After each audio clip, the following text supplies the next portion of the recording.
Isang pagbasa sa libro ng Genesis, Kabanata 11, Talata 1 hanggang 32.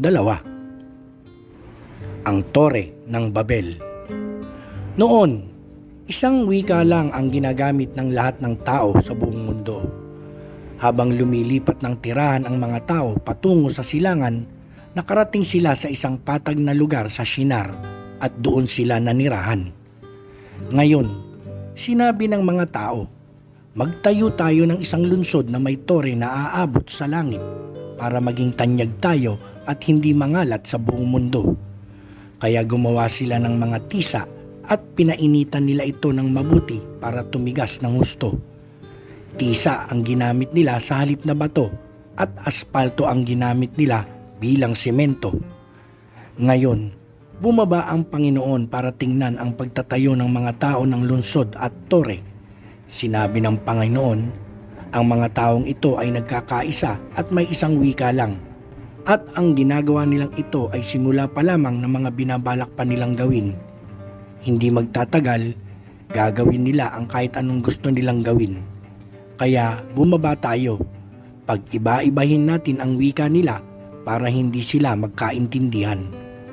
Kaya pinangalat sila ng Panginoon sa buong mundo dahil hindi na sila magkaintindihan at nahinto ang pagtatayo nila ng lunsod.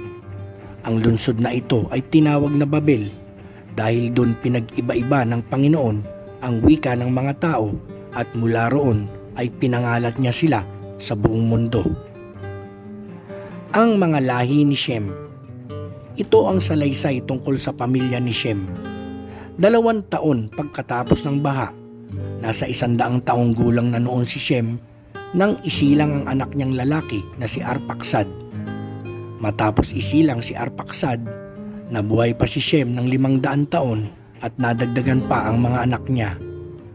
Nang 35 taong gulang na si Arpaksad, isinilang ang anak niyang lalaki na si Shelah.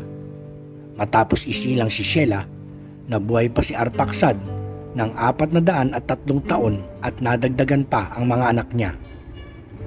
Nasa 30 taong gulang na si Shelah, isinilang ang anak niyang lalaki na si Eber. Matapos isilang si Eber, nabuhay pa si Shelah ng 403 taon at nadagdagan pa ang mga anak niya.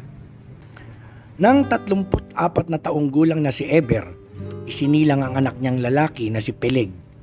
Matapos isilang si Peleg, nabuhay pa si Eber ng 430 taon at nadagdagan pa ang mga anak niya.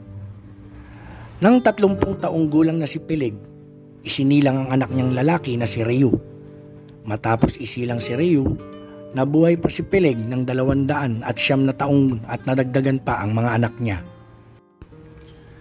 Nang 32 taong gulang na si Reu, isinilang ang anak niyang lalaki na si Serug. Matapos isilang si Serug, nabuhay pa si Reu ng 207 taon at nadagdagan pa ang mga anak niya. Nang 30 taong gulang na si Serug, isinilang ang anak niyang lalaki na si Nahor. Matapos isilang si Nahor, nabuhay pa si Serug ng 200 taon at nadagdagan pa ang mga anak niya. Nang 29 taong gulang na si Nahor, isinilang ang anak niyang lalaki na si Terah. Matapos isilang si Terah, nabuhay pa si Nahor ng 119 taon at nadagdagan pa ang mga anak niya. Nang 70 taong gulang na si Terah, isinilang ang mga anak niyang lalaki na sila Abram, Nahor at Haran. Ang mga lahi ni Terah. Ito ang salaysay tungkol sa pamilya ni Terah. Si Terah ang ama ni na Abram, Nahor at Haran. Si Haran ang ama ni Lot. Namatay si Haran doon sa Ur na sakop ng mga Kaldeo, sa lugar mismo kung saan isinilang siya. Namatay siya habang buhay pa ang ama niyang si Terah. Naging asawa ni Abram si Sarai at si Nahor ay naging asawa ni Milka. Ang ama ni Milka at ng kapatid niyang si Iska ay si Haran. Si Sarai ay hindi magkaanak dahil siya'y baog.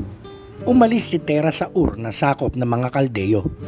Kasama niya ang anak niyang si Abram, ang kanyang manugang na si Sarai at ang apo niyang si Lot na anak ni Haran. Papunta sana sila sa Kanaan, pero pagdating nila sa Haran, doon na lamang sila tumira Doon namatay si Tera sa edad na 205. Ito ang libro ng Genesis, Kabanata 11, talata 1 hanggang 32.